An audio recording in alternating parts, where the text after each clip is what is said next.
Hi மக்களே, எல்லோரும் எப்படி இருக்கீங்க? இப்போ நான் என்ன வீடியோன்னு சொன்னால், வெயில் காலம் வந்துருச்சா, ரொம்ப வெயில் அதிகமாகவே இருக்குது. நமக்குலாம் மஞ்சள் அலாட் கூட கொடுத்துருக்காங்க. இப்போ நமக்கு தண்ணி வேணும்னா நம்ம எடுத்து குடிச்சுக்குவோம். பட் பறவைகளுக்கெல்லாம் எப்படி? பொதுவாகவே நம்ம காக்காக்கெல்லாம் சாப்பாடு வைப்போம் ஏதாவது விரத டைமில். இதே போல் இப்போ பார்த்திங்கன்னா இந்த வெயில் காலத்தில் மற்ற பறவைகளுக்கு கூட நம்ம உணவு அளிக்கலாம். தண்ணீர் அவங்கவுங்க வீட்டுக்கு முன்னாடி பார்த்திங்கன்னா ஒரு பாத்திரத்தில் தண்ணி வைக்கலாம். ஏன்னா தகிக்கும் வெயிலில் இருந்து பறவைகளை காப்போம். இவ்வளோ வெயிலேருந்து நம்ம பாதுகாக்கணும் பறவைகளை. வெயில் காலத்தில் உடல் உஷ்ணம் களைப்பு ஏற்படாமல் இருக்க நிறைய தண்ணி குடிக்கணும்னு நம்ம சொல்கிறோம். கோடை காலத்தில் மனிதர்களைப் போல தான் விலங்குகளுக்கும் பறவைகளுக்கும் வெயிலால் ரொம்ப டயர்டாக களைப்பாக இருக்கும். மழைக்காலங்களில் ஓரளவு தங்களோட தேவைகள்லாம் பூர்த்தி செய்து கொள்ளும். சில விலங்கினங்கள் பார்த்திங்கன்னா கோடை காலத்தில் வறண்ட நிலையில் உணவுக்காகவும் நீருக்காகவும் நிறைய அலைகிறாங்க. காலநிலை மாற்றத்தால் ஒவ்வொரு வருஷம் கோடையோட உக்கிரத்தை அதிகரிச்சுட்டே வர்றதுனால மனிதர்களையே நம்மளால் தாங்க முடியல. இதில் சின்ன சின்ன பறவைகள்லாம் எப்படி தாங்கும் சொல்லுங்கள்? அதுக்கு நம்மளால் முடிஞ்ச அளவு ஒரு நீரோ ஒரு உணவோ இல்லை வைக்க அதன் பசி தாகம் ஏதோ உணர்த்திக்கிற அளவுக்கு நம்ம பண்ணலாம்ல.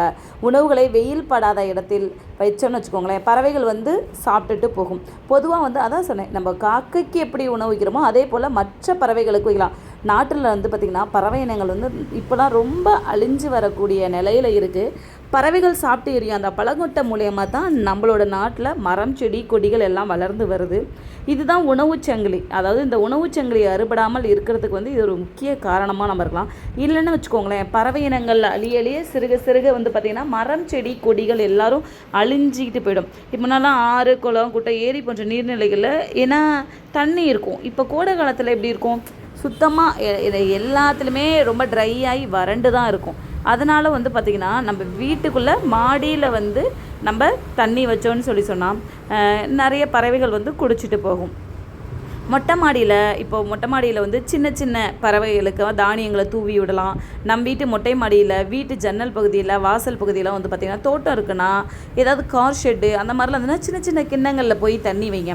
தினமும் தண்ணீர் மீதம் இருந்தால் அதை கொட்டி புதுசாக மாற்றிலாம் வைங்க. வீட்டு வாசலில் ஒரு சிறிய பாக்கெட்டில் தினம் தண்ணீர் வைங்க மாடுகளுக்கு. ஆடுகள் மாடுகளுக்கெல்லாம் பார்த்திங்கன்னா எப்படி நம்ம தண்ணீர் குடிக்கிற சௌகரியமான தொட்டியில் ஊற்றி வைக்கிறோமோ அதே போல் சின்ன சின்ன பறவைகளுக்கும் வைக்கலாம். பாருங்களேன், இவ்வளோ அற்புதமான சத்தம்.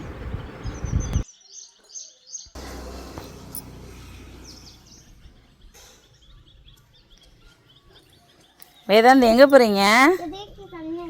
குருவிக்கா? யார் வைக்க சொன்னா? அப்படிங்களா? ஏன் குருவிக்கு தண்ணி வைக்கணும்?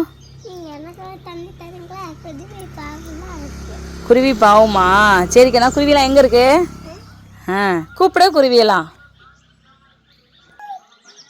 நம்ம வீடு பக்கத்தில் நிறைய ஜன்னல் இருக்கும். ஜன்னல் திண்ணை அந்த மாதிரிலாம் இருக்கும். அதுக்குள்ளெல்லாம் பார்த்திங்கன்னா நிறைய தண்ணி உணவு தானியங்கள் அந்த மாதிரிலாம் வைங்க. இது நம்ம செய்யக்கூடியது ஒரு சின்ன மனிதனையே செய்யலாம். அந்த செயலால் பார்த்திங்கன்னா எவ்வளோ பல உயிர்களை நம்மளால் காப்பாற்றிட்டு முடியும். பாருங்கள், எங்கள் வீட்டு சீட்டை எவ்வளோ அழகாக கொஞ்சம் விளையாடுது.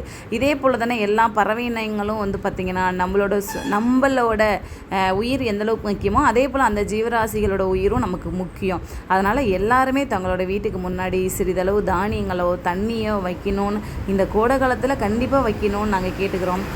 கோடை காலத்தில் கடுமையான அந்த வெயில்னால தான் நிறைய உயிரினங்கள் அழியும். இது அழியாமல் நம்ம காத்துடலாம். சூழலின் உயிர்ப்புக்கு பறவைகள் மிகவும் அவசியங்கிறத நம்ம யாருமே மறந்துடவே கூடாது.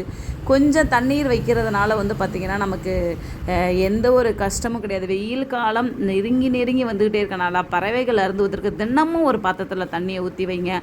முடிஞ்சால் தானியங்களையும் நீங்கள் கொஞ்சம் வச்சிங்கன்னா நல்லாயிருக்கும் அப்படிங்கிறது என்னோட ஒரு ஒப்பீனியன். இது எத்தனை குழந்தைங்க கடைப்பிடிச்சிட்டு வராங்க அப்படின்றது எனக்கு தெரியல. ஆனால் பார்த்திங்கன்னா நிறைய குழந்தைங்க இப்போ எங்கள் சைடில் இருக்கிற நிறைய குழந்தைங்க வீட்டுக்கு முன்னாடி, ஏன்னா கிராமனாவே பொதுவாக வீட்டுக்கு வெளியில் தண்ணிகள் இருக்கும். முன்னாடிலாம் திண்ணை அப்படின்னு சொல்லிட்டு ஒன்று கட்டி வைப்பாங்க. எதுக்கு அந்த திண்ணை அப்படிங்கிறத கட்டி வைக்கிறாங்கன்னா, ரோட்டில் நம்ம நடந்து போகிறவங்க ஒரு மாதிரி டயர்டாக இருக்கும்போது இலைப்பாரி உட்காருவதற்கு தான் அந்த திண்ணை அப்படின்றத ஒன்று செஞ்சாங்க. இப்போ நிறைய வீட்டில் மாடி வீடாக எல்லாம் கட்டவும் அந்த திண்ணைங்கிறது ஒன்றே அழிஞ்சு போயிடுச்சு. அதில் பார்த்திங்கன்னா ஒரு இதில் பாத்திரத்தில் தண்ணி வைப்பாங்க, தானியங்கள்லாம் கட்டி வைப்பாங்க. சில பறவைகள் எல்லோரும் வந்து வீட்டோட நிலையில் உட்காந்து அந்த தானியங்கள்லாம் சாப்பிட்டு போகும். இப்போல்லாம் மாறிடுச்சு. ஸோ இனிமேல் நீங்களாவது வீட்டுக்கு வெளியில் ஒரு பாத்திரத்தில் தண்ணி வைங்க. நாங்கள் இன்னையிலேருந்து ஸ்டார்ட் பண்ணிட்டோம், நீங்கள் என்னையிலேருந்து ஸ்டார்ட் பண்ணுறீங்க அப்படிங்கிறத எனக்கு கமெண்ட் பண்ணுங்கள். இந்த வீடியோ உங்களுக்கு பிடிச்சிருந்தால் லைக் பண்ணுங்கள், ஷேர் பண்ணுங்கள், கமெண்ட் பண்ணுங்கள், மறக்காமல் சப்ஸ்கிரைப் பண்ணுங்கள். அப்படியே கூட இருக்கிற பெல் பட்டனையும் கிளிக் பண்ணிவிட்டு போங்க. தேங்க்யூ. நன்றி நண்பர்களே.